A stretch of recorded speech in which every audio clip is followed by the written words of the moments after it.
Hello student, स्वागत है आपका हमारे यूट्यूब चैनल परफेक्ट नॉलेज में। जैसा कि आपको पता ही है कि हमारा चैप्टर चल रहा है तीसरा, उसका नाम है दो चर में वाले रैखिक समीकरण युग्म, और उसके हमने 3.1 प्रश्नावली खत्म कर दी थी। आज पढ़ेंगे हम उदाहरण नंबर 4 और 5। तो आज देखिए उदाहरण नंबर 4।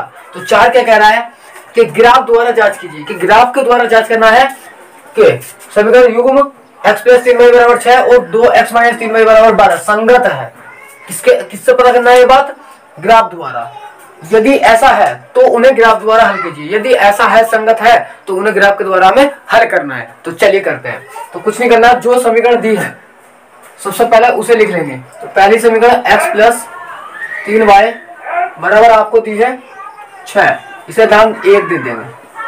उसके बाद दूसरी दी है आपको 2x - 3y = 12, समीकरण नंबर 2 नाम दे देंगे। और अब क्या करते हैं, समीकरण नंबर 1 को उठाएंगे और x के मान निकाल लेंगे और y के मान, टेबल बनाएंगे, ग्राफ खींचेंगे। चलिए तो लिखेंगे समीकरण 1 से 1 था लो x + 3y = 6। अब लिखेंगे x = 0 लेने पर 0 लेंगे, ऊपर रखो 0, तो 0 + 3y = 6। ये तो 0 हो गया, तो ये y बराबर 3 इधर बटे में जाएगा, 6/3, ये y का मान आ गया 2। अब y = 0 लेने पर एक बार x 0 लेते हैं, एक बार y 0 लेते हैं। चलिए तो x + 3 × 0 = 6, तो x बराबर आ गया 6। आपके पास दोनों मान आ गए, टेबल बनाइए x y। जब तुमने x का मान 0 लिया था यहाँ पे, तो y का निकलेगा था 2। जब y का 0 लिया, x का निकला 6। तो पहली टेबल हमारे पास हमारी उपलब्ध है। ठीक है, ये पहली क्वेश्चन से मैंने पहली टेबल बना दी। अब दूसरी क्वेश्चन लेंगे समीकरण नंबर 2 से मतलब 2 उठा लो, 2x - 3y = 12। लिखेंगे x = 0 लेने पर 0 रख दो, 2 × 0 + -3y ऐसी बराबर 12 ऐसे, -3y ऐसी बराबर 12 ऐसे। ये तो 0 हो गया ना, इसलिए ये कटेगा, y = 4 × 12। अब लिखेंगे y = 0 लेने पर रख दो, 2x ऐसे माइनस ऐसी 3 × 0 = 12। ये तो 0 हो गया, 2x बराबर आ गया 12, और ये पता है आपको बटे में जाएगा, तो x बराबर आ गया 6। आपकी टेबल आपके पास है, बना दीजिए। जब x का मान 0 लिया था आपने यहाँ पे, तो y का निकल गया था -4। जब आपने y का मान 0 लिया, x का निकला 6। दोनों टेबल आपके पास है। अब आपको क्या करना है, ग्राफ बनाना है। इसका ग्राफ मैंने सिखा रखा है, बिल्कुल आसान। तो ग्राफ बनाइए। ग्राफ बनाने के लिए कुछ नहीं करना, आपको x अक्ष खींचना है, ये होता है x f', ये होता है y और ये होता है y'।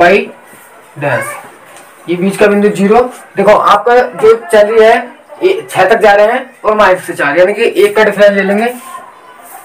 1 2 3 4 5 6, इसी तरीके से -1 -2 -3 -4, -1 -2 -3 -4 -5।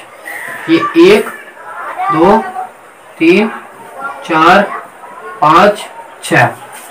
चलिए अब इसे बिंदु को इस पर खींचिए। तो देखो जब x पर 0 चलना है तो 0 चल गया, यहाँ है 0। तो y पर कितना चलना है 2, तो y पे चलिए 2 ही हो गया। तो ये जो बिंदु मिला 0,2 मिल गया, मैंने डायल कर दिया। ठीक है, अब चलिए x पे 6, 1 2 3 4 5 6।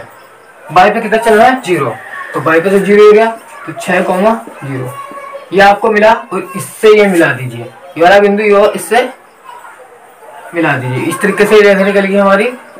इसका नाम दीजिए, पहली तो थी ये पहली सोल्व करी थी हमने, x + 3y = 6, ये पहली आ गई। ठीक है, अब दूसरी बनाइए। x पे 0, ये रहा 0, y पे -4, y पे -4 नीचे चलना पड़ेगा, ये रहा। तो 0, -4 ये वाला बिंदु आ गया। अब चलिए x पे 6 ये एरिया, y पे चलिए 0, तो 0 तो यही है, तो ये मिल गया, ये तो यही, इसे अब इस वाले बिंदु से मिला दें, तो ये रेखा आ गई हमारी दूसरी वाली, 2x - 3y = 12। ये हमने ग्राफ खींच लिया, ठीक है, ये कंप्लीटली ग्राफ्स है। अब हमने बताया था कि रेखाएं अगर प्रतिच्छेदी होती हैं तो क्या होता है, फिर वे संगत होती हैं, तो लिख देंगे यहां पर, अतः रेखाएं प्रतिच्छेदी है तो यह संगत होंगी। और जब संगत होंगी तो हमसे ये पूछा था, बताना था हमें कि ग्राफ द्वारा जांच कीजिए कि संगत है ना। अब संगत है तो इन्हें ग्राफ द्वारा हल कीजिए, हल करना है तो आपको दिखाई दे रहा होगा इस सरल रेखा ने इस सरल रेखा को कहां पर काटा, तो ये दोनों कहां पर मिली, यहाँ पे मिली। तो ये जो पहला बिंदु है x का होता है, ये y का होता है, हमने पहले बता रखा है। तो आपको मिल गया x = 6 और y = 0। ये इसका हल हो गया कंप्लीटली। बिल्कुल आसान था, बिल्कुल आसान था, एक बार प्रैक्टिस करेंगे आप पे आ जाएगा। तो अब करते हैं अगला उदाहरण, उदाहरण नंबर 5। तो चलिए उदाहरण नंबर 5 के लिए अब करते हैं उदाहरण नंबर 5। तो 5 का कह रहा है कि ग्राफ द्वारा ज्ञात कीजिए कि निम्न समीकरण युग्म का हल नहीं है, अद्वितीय हल है अथवा अपरिमेय रूप से अनेक हल है। यानी कि आपको ये इक्वेशन दी है 2 और आपको हल करना है और बताना है कि इसका हल कैसा है, एक हल है या कोई हल नहीं है या अपरिमेय रूप से अनेक हल है। तो आपको ग्राफ से पता चलेगा। चलिए तो देखो सबसे पहले यहाँ पर आप उत्तर लिखेंगे अपनी कॉपी में, बोर्ड के अनुसार कराना है जैसे बोर्ड में करते हैं। पहली इक्वेशन उतार लेंगे ऐसे ही, दूसरी भी ऐसे उतार लेंगे,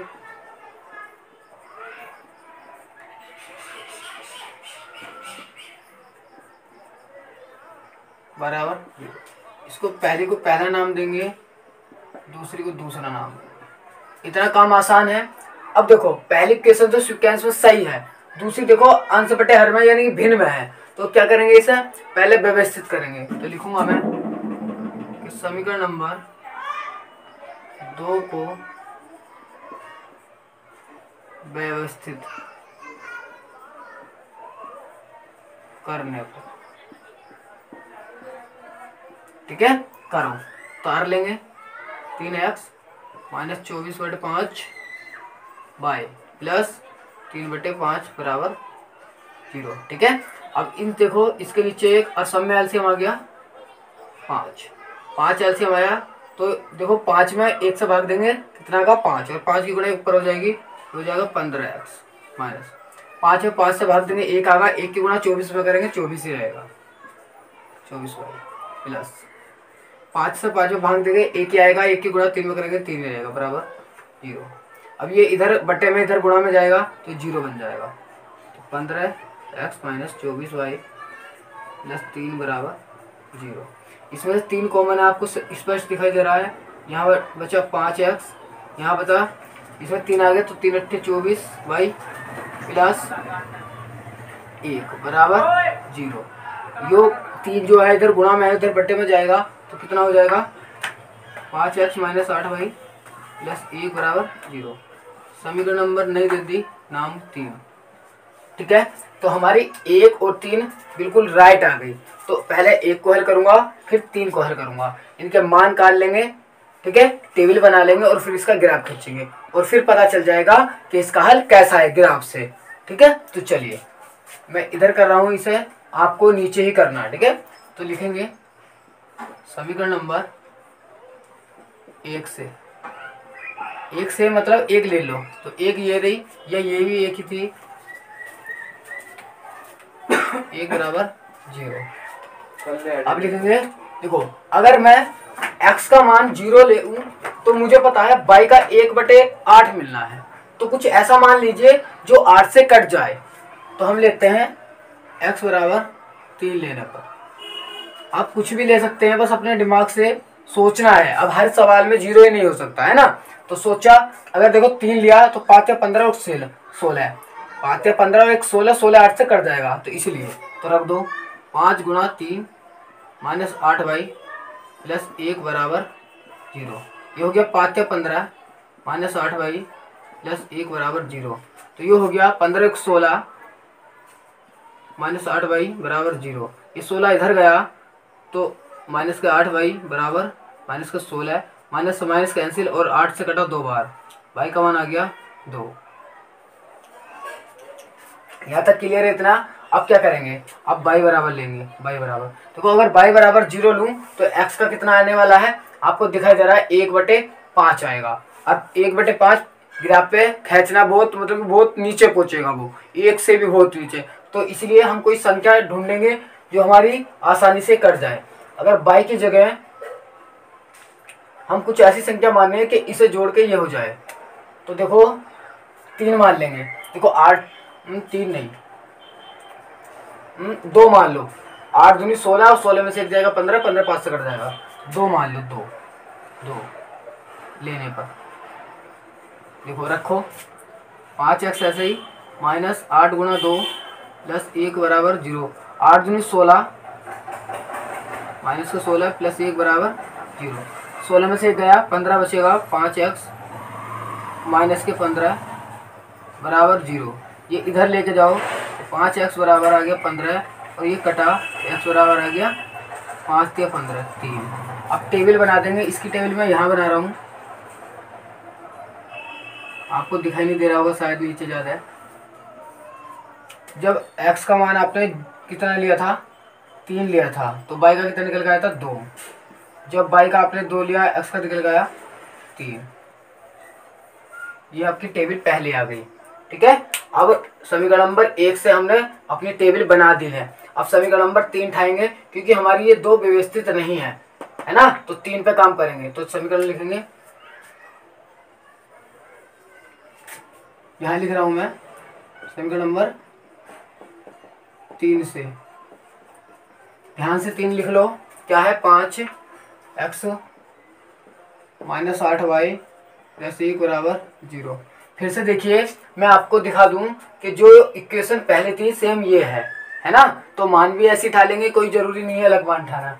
तो सीधा सीधा x बराबर 3 लेने पे 3 रख दो, तो 5 गुणा 3 माइनस 8 प्लस 1 बराबर 0, 8y।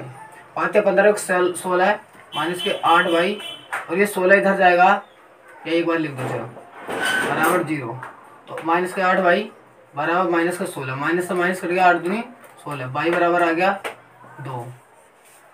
इतना क्लियर है, बिल्कुल आसान है इतना, ठीक है। अब लिखेंगे y बराबर कितना 2 लेने पर 2 ले लो, तो 5x ऐसी माइनस 8 गुणा 2 प्लस 1 बराबर 0। 8 दूनी 16 हो गया प्लस 1 बराबर 0। 15 में से एक गया, वो 16 में से एक गया, तो कितना बचेगा माइनस का 15 बराबर 0। 15 उधर गया तो 5x बराबर आ गया 15, 5 से 15 काटेंगे तो आ गया 3। आपकी टेबल आपके पास है। जब x का तुमने कितना लिया था जी 3 लिया था, तो y का कितना निकल गया 2। जब y का तुमने 2 लिया ये, तो x का कितना निकल गया 3। हमारी दूसरी टेबल हमारे पास है, ठीक है। तो हमने देखो समीकरण को हल कर लिया है और टेबल अपनी आ गई है, ठीक है। आप देख सकते हैं, अब आपको स्पष्ट दिखाई दे रहा होगा, ठीक है। तो अब कैसे करा है, जैसे पीछे करा था सारे सवाल वैसे ही कर रहे हैं, ठीक है। एक बार रिवाइज करेंगे हो जाएगा।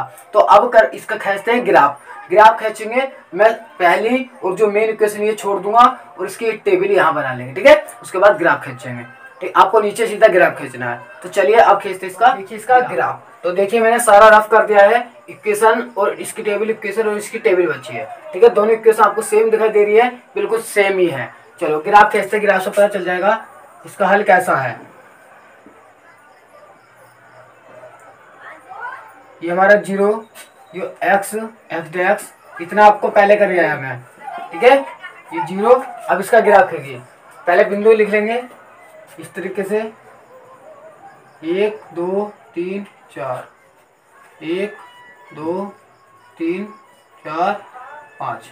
आपको देखो माइनस में नहीं चलना, तो इसलिए माइनस वाले मैंने नहीं लिखे हैं। चलिए एक्स पे 3, एक्स पे 3, एक्स पे 3 ये रहा, वाई पे 2, वाई पे 2 ये रहा, मिलाइए, ये बिंदु आया 3,2, क्लियर है। अब एक्स पे 3, एक्स पे 3 और वाई पे 2, यही बिंदु आएगा, फिर से रेखा खींच देंगे, ये इस तरीके से हमारी रेखा आएगी। अब इसका देखिए एक्स पे 3 ये रहा, वाई पे 2 ये रहा, फिर से मिलाया, फिर से एक्स पे 3 ये रहा, वाई पे 2 ये रहा, ये रेखा आएगी इसके ऊपर से, आपको बिल्कुल ऊपर खींचनी है। तो ये भी दोनों आई एक दूसरे के ऊपर है, जब ऊपर है तो आप बताइए रेखाएं कैसी होंगी। तो रेखाएं कैसी होंगी लिख देंगे, अब यहाँ को लिख रहा हूँ मैं ना, अतः रेखाएं समपाती हैं। जब समपाती हैं तो इसके हल कैसे होंगे, कैसे होंगे, अपरिमेय रूप से अनेक हल होंगे। तो लिख देंगे, तो इसके अपरिमित रूप से अनेक हल होंगे। आपको यही बताना था कि इसके हल कैसे हैं, तो इसके अपरिमेय रूप से अनेक हल हैं। ठीक है, ग्राफ ने बता दिया, क्योंकि देखो ग्राफ ऊपर नीचे गया बिल्कुल, इसीलिए। तो ये सवाल भी समाप्त हुआ और उदाहरण नंबर 4 और 5 कंप्लीट हुए। अब हम अगला उदाहरण करेंगे, वो बड़ा है, अगर इसमें ऐड करता तो वीडियो बहुत बड़ी हो जाती, आपको बोरिंग लगती। ठीक है, इस वजह से मैंने इसमें नहीं करा है। तो चलिए आज के लिए इतना ही, जय हिंद।